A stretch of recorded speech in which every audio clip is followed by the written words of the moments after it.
코로나19가 전방위적으로 확산하고 있습니다. 위중증 환자가 지속적으로 증가하는 가운데 13일 하루 동안 서울에서는 39명이 코로나19로 숨졌습니다. 코로나19 발생 이래 가장 많은 수치입니다. 은평구의회에서도 확진자가 나와 의회 의사 일정에 차질이 빚어지고 있습니다. 구의원 한 명이 14일 코로나19 양성 판정을 받아 구의원을 포함해 은평구 공무원 등 240여 명이 코로나19 검사를 받았습니다.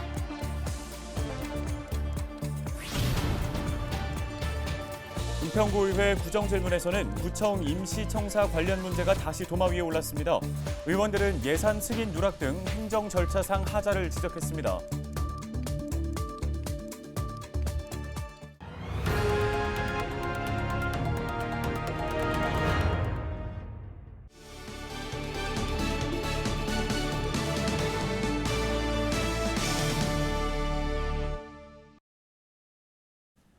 여러분 안녕하십니까? 헬로티비 뉴스입니다.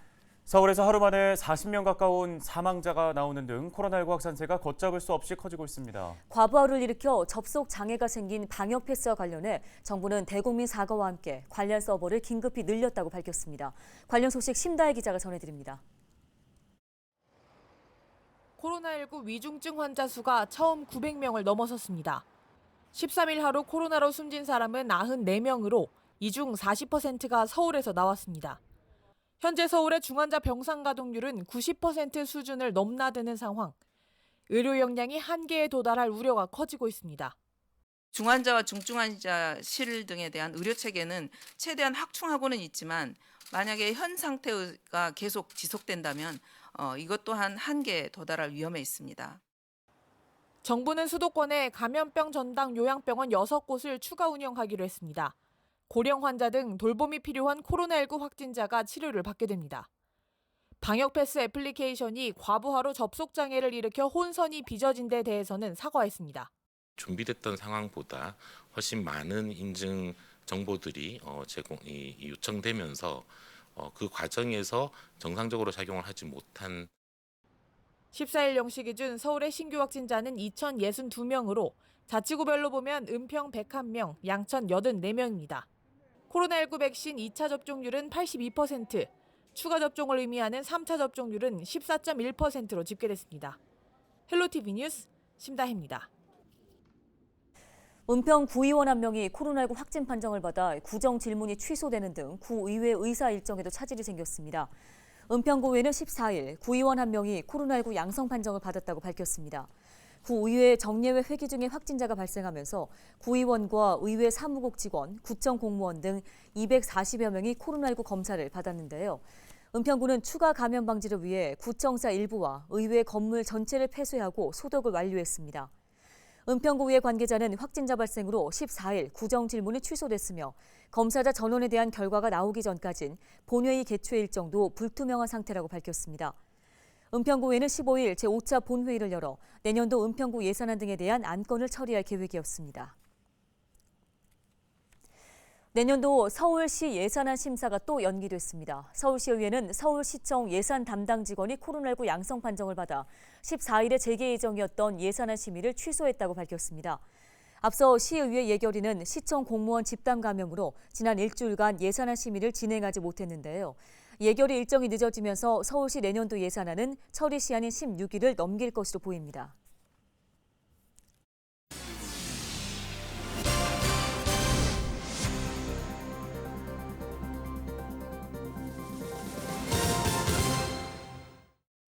앞서 은평구 의원 한 명이 코로나19 확진 판정을 받았다는 소식 전해드렸는데요. 구의회는 당초 이틀에 걸쳐 진행할 계획이었던 구정질문을 13일 하루만 진행했습니다. 이날 열린 구정질문에서는 지난 10월 추경 예산안 심의 과정에서 행정 절차 위반 논란이 있었던 임시청사 사업을 놓고 의원과 집행부 간의 공방이 벌어졌습니다. 구정질문 주요 내용 정리했습니다. 손성혜 기자입니다. 지난 7일 문을 연 은평구청 별관입니다. 지하 1층, 지상 6층 건물로 본청에서 6개 부서 200여 명의 직원이 이곳으로 이동했습니다. 은평구는 올해 9월 추경 예산안으로 건물 임대 보증금 5억 7천여만 원, 월 임차료 3천여만 원 등 임시청사 운영에 필요한 예산을 편성했습니다. 이 과정에서 불거진 행정 절차 위반 논란. 추경 예산안 심사와 임시의 5분 발언 등을 통해 이 문제를 지적해온 양기열 의원은 구정질문에서도 행정 절차상 하자를 인정하냐며 집행부에 따져 물었습니다. 은평구 의회 예산 승인과 의결 없이 계약서를 체결하고 계약금은 승인도 없이 선지출하는 탈법적인 행정을 보여줬습니다. 계약의 절차의 문제에 대해서 답변해 주십시오. 이에 대해 김미경 은평구청장은 사무 공간을 추가 확보해달라는 의회의 요청이 있었던 점, 본청 업무 공간 부족 문제 해결을 위해 사업 추진이 시급했다는 점을 고려해달라고 답했습니다. 그러면서 진행 과정에서 부족한 부분이 있었던 점은 인정한다고 말했습니다.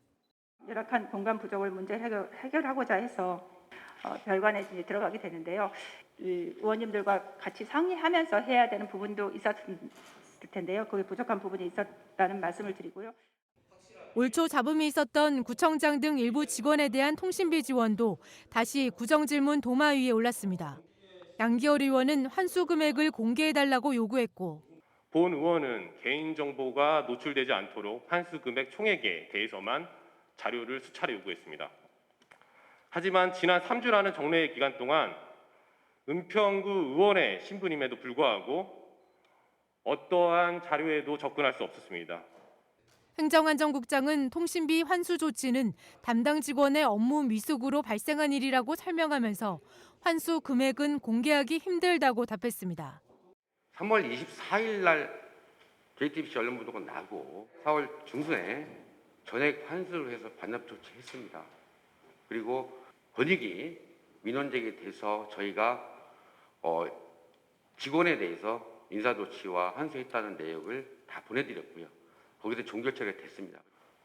담당자의 업무 미숙, 숙지를 못함으로 인해서 혐의 없다 이렇게 왔습니다. 그래서 관련 내용에 대해 추가 질문에 나선 송영창 의원은 환수 조치 여부를 거듭 확인하면서 구 의원의 자료 공개 요청에 대한 집행부의 소극적인 태도를 지적하기도 했습니다.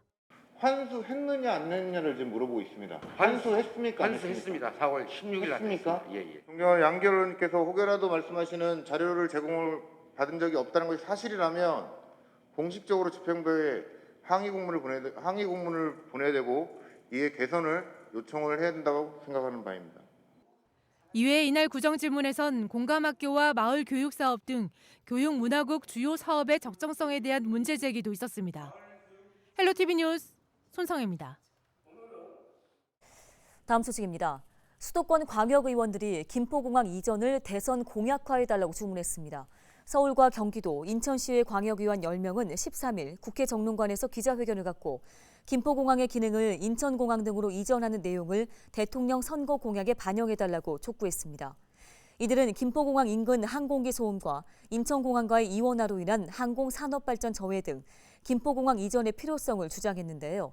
대신 김포공항 부지에 양질의 주택을 공급하고 벤처산업을 육성해야 한다고 설명했습니다. 서울시가 겨울방학 동안 끼니를 거를 것으로 우려되는 취약계층 아동에게 급식을 지원합니다. 급식 지원 기간은 오는 21일부터 내년 2월 11일까지며 지원 대상은 코로나19, 빈곤, 가정해체 등 보호자의 사정으로 가정 내 식사 제공이 어려워 결식이 우려되는 아동입니다. 서울시는 자치구별로 아동급식위원회를 통해 급식 지원 대상자를 결정할 방침인데요. 여름방학에 급식 지원을 받은 아동은 별도로 신청하지 않아도 지원받을 수 있습니다. 급식 지원비는 한 끼당 7,000원으로 자치구별로 꿈나무 카드나 지역 아동센터 등 단체 급식소 등을 선택해서 지원할 수 있습니다. 앞으로 서울에서 배달 업무를 하는 배달 노동자들은 별도의 보험 가입 없이도 사고가 발생하면 치료비 등을 상해보험을 통해 지급받을 수 있습니다. 서울시는 배달 노동자가 배달 업무 중 사고를 당했을 때 보험금을 지급하는 플랫폼 배달라이더 서울형 안심상해보험을 보장을 시행한다고 밝혔습니다. 이미 가입된 산재보험 등 다른 보험과 중복 보장도 가능하며 보장 기간은 내년 12월 12일까지입니다. 보장 범위는 상해 사망 시 2천만 원, 상해 후유 장애 시 등급에 따라 최대 2천만 원입니다. 양천구가 공원 자원봉사자 교육 프로그램을 운영합니다. 프로그램에 참여하는 주민들은 양천공원 내 책 쉼터를 관리하게 되는데요. 자원봉사자 교육 프로그램 참가비는 없으며 참여를 원하는 주민은 오는 17일까지 양천구 홈페이지를 통해 신청하시기 바랍니다. 양천구가 공공부문 온실가스 감축 목표를 10년 연속 달성하면서 우수기관으로 선정됐습니다. 환경부는 공공기관 온실가스 목표관리제 운영 10주년을 기념해 온실가스 권장 감축률을 10년 연속 달성한 기관 37곳을 선정했습니다. 양천구는 온실가스 감축을 위해 공공청사의 태양광 보급을 확대하고 행정 차량을 전기차로 우선 구매해 보급했다고 설명했습니다.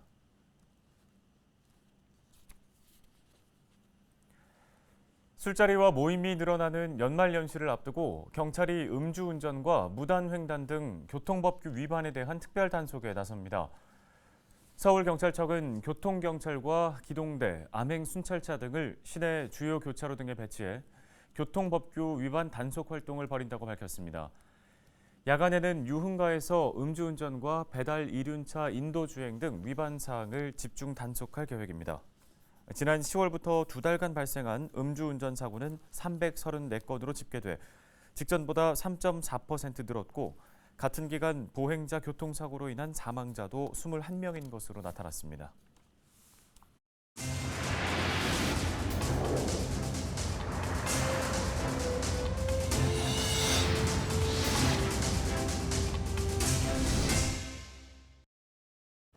오늘 헬로티비 뉴스는 여기까지입니다. 시청해주신 여러분 고맙습니다.